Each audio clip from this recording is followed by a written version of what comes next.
Alors, vous voyez comment on peut changer les choses grâce à la blockchain. Les, en fait, le gros problème du monde, c'est vraiment d'arriver à mobiliser. Si on arrive à trouver une façon de faire en sorte que les êtres humains arrivent à coopérer ensemble de façon trustless, on n'aura plus besoin de leaders. D'accord?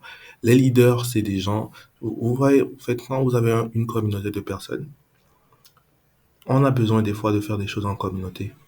Mais puisque les individus de cette communauté ne peuvent pas se faire confiance entre eux, ils choisissent une personne en qui tout le monde dans la communauté ou la grande partie des gens dans la communauté ont confiance. Et ils vont demander à cet individu de prendre des décisions à l'échelle pour la communauté. C'est de là que viennent les leaders, d'accord?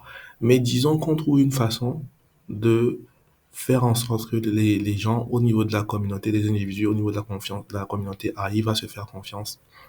Alors on n'aura plus besoin de la pseudo-solution des leaders. On aura plus besoin de ça.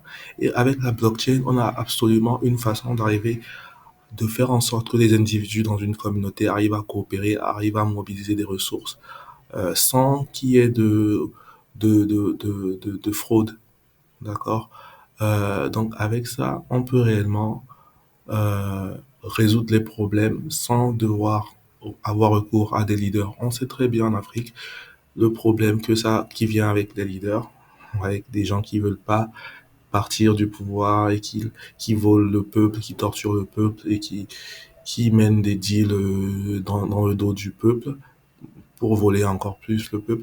Donc on a ces problèmes et puis les leaders qui sont dignes de confiance sont tués. D'accord? Donc les leaders, c'est déjà une pseudo-solution. Parce que peu importe qui tu choisis comme leader, le peuple entier ne sera jamais d'accord avec lui. D'accord? Il y aura qu'une partie. Généralement, c'est autour de 50-60% quand le leader est très populaire. D'accord?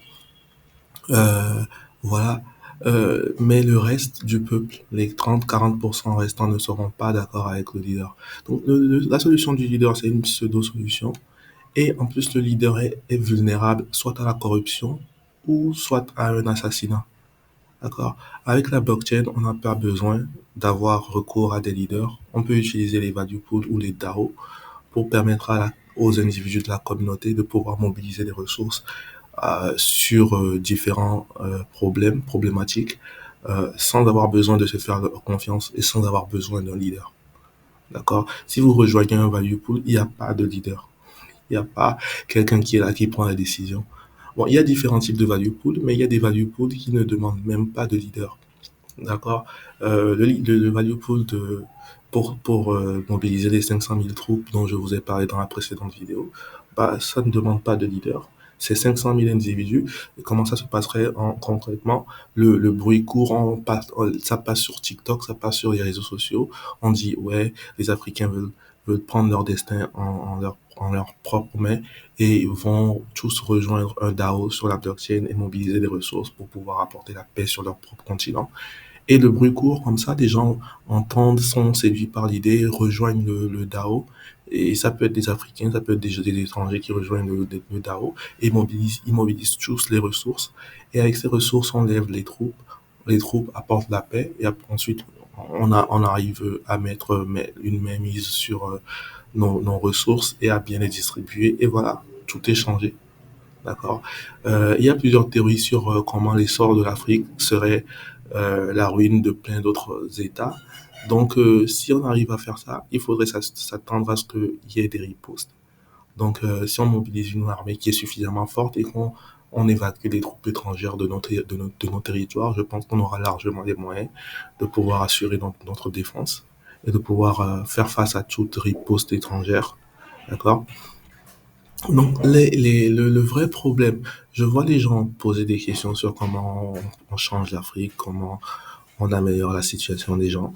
Et, et c'est aussi simple que ça, d'accord? Donc, quand tu arrives, il y a un truc auquel les gens ne pensent pas quand il s'agit de leur prospérité économique, c'est leur sécurité. Quand tu es, quand tu te retrouves perdu sur une île, la première chose à faire avant de commencer à penser à manger, parce que le corps humain peut tenir pendant 3 semaines sans manger. La première chose à laquelle tu penses quand tu es perdu dans une forêt, c'est de te protéger. C'est comment tu te défends, ta sécurité. Une fois que tu as assuré ta sécurité, là, tu penses à comment tu trouves à boire. Par contre, on peut tenir que 3 jours sans boire. Et ensuite, tu trouves comment manger. Bon, parce qu'on peut tenir 3 semaines sans manger. Et c'est comme ça, ce sont les priorités. C'est la priorité, première priorité, c'est d'assurer sa propre défense. Deuxième priorité, c'est les autres besoins du corps humain. Voilà. Et pour changer l'Afrique, les gens parlent de tout, parlent de la santé, parlent de l'éducation, parlent de tout sauf de la sécurité. La première chose à faire, si on veut changer l'Afrique, c'est d'abord de reprendre le contrôle du continent. Et que la personne qui prenne le contrôle du continent, ça soit le peuple. Parce qu'on a vu plusieurs leaders comme Thomas Sankara essayer de faire le doigt d'honneur à l'Occident et reprendre le contrôle de leur pays. On a vu comment ça a tourné. Une personne qui essaie de reprendre le contrôle du territoire va se faire tuer très vite par ses proches, la plupart du temps. Alors que si c'est un mouvement de la communauté africaine, de, du peuple africain à travers la blockchain, il n'y a pas de moyen d'arrêter ça. Tu vas tuer qui? C'est le peuple. Tu vas traiter qui de terroriste? C'est le peuple. Alors c'est le peuple, quoi? Le peuple finance ses propres terroristes, ça n'a aucun sens. D'accord? Donc quand tu fais ça, à travers la blockchain, ça passe. Il faut juste, le problème avec la blockchain, c'est qu'il faut arriver à obtenir l'adhésion de plusieurs personnes. Donc c'est une idée, si vous en parlez autour de vous, ça va germer et ça va arriver à un moment où les gens vont se mobiliser de cette façon à travers des value pools pour que on apporte enfin la paix dans des zones de conflit en Afrique. D'accord. Voilà. C'est comme ça qu'on change le continent, c'est comme ça qu'on fait avancer les choses. C'est d'abord assurer qu'on contrôle les choses. Les gens disent que l'Afrique est riche, l'Afrique n'est pas riche. C'est pas parce qu'on a des ressources dans nos sols qu'on est riche. On a prouvé ça avec le Congo. Ils ont plein de ressources là-bas, mais ils n'arrivent pas à en tirer profit parce qu'ils n'ont pas la puissance militaire pour pouvoir en tirer profit. D'accord? Ça passe par la puissance militaire. La première chose quand tu veux assurer une prospérité économique de ta personne, c'est d'abord assurer ta propre survie. Et ça passe par les troupes, les 500 000 troupes ou les 2 millions de troupes qui vont assurer la protection de l'Afrique. Et ensuite, après qu'on ait ça, on n'a même pas besoin d'avoir des gens très intelligents. D'accord? Même si on n'a que des singes sur le territoire africain, on a le contrôle de nos ressources. On dit on vend les ressources à tel prix et c'est tout. On n'a pas besoin d'être très malin. On vend les ressources à un prix suffisamment élevé. On aura suffisamment d'argent pour nourrir tout le monde.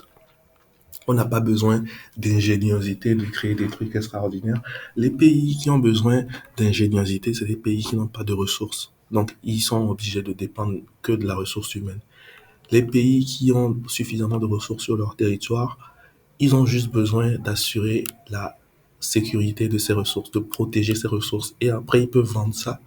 Si tu avais 100 portables dans ta chambre, tout nouveau, d'accord, brand new, euh, et que tu arrives à les protéger, tu peux tous les vendre. Mais si tu n'arrives pas à les protéger, tu vas te faire dépouiller, tu vas te faire voler tes portables. C'est la même chose. Vous voyez le Congo, ils ont 100 portables brand new, tout neuf sur leur territoire, mais ils n'arrivent pas à protéger et ils se font dépouiller, ils se font voler tout le temps. D'accord?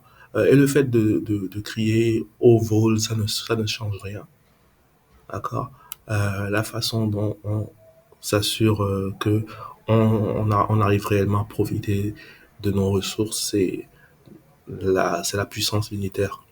D'accord? C'est en s'assurant que on est, euh, on est en sécurité militairement parlant. Et ensuite, on peut vendre nos ressources au prix qu'on veut euh, pour nous enrichir. C'est comme ça. Voilà. Et on s'assure après, grâce à la blockchain, que tout est bien tracé, qu'on arrive à voir combien sont vendus et à combien. Comme ça, on s'assure que les gens ne volent pas et que le peuple arrive réellement à profiter des ressources qui sont vendues. D'accord? Parce qu'il s'agit pas juste de vendre des ressources à des prix convenables. Alors, il faut aussi s'assurer que les gens qui vendent ces ressources ne volent pas le peuple. Donc, avec la blockchain, on peut mobiliser les ressources pour apporter la paix, pour avoir la même mise sur nos ressources, mais on peut aussi tracer les ventes des ressources et s'assurer que tout est bien distribué au peuple. Voilà. Nommez-moi une seule technologie aujourd'hui qui permet de faire ça. D'accord? Il n'y en a pas une seule. Donc, je pense que le peuple africain devrait être vraiment derrière la blockchain, pousser la blockchain, passer le mot et dire à quel point on peut changer les choses, changer notre situation grâce à la blockchain. Et peut-être que un jour, on aura suffisamment de personnes qui vont rejoindre un value pool qui va mobiliser les ressources pour financer notre sécurité, notre paix. Voilà.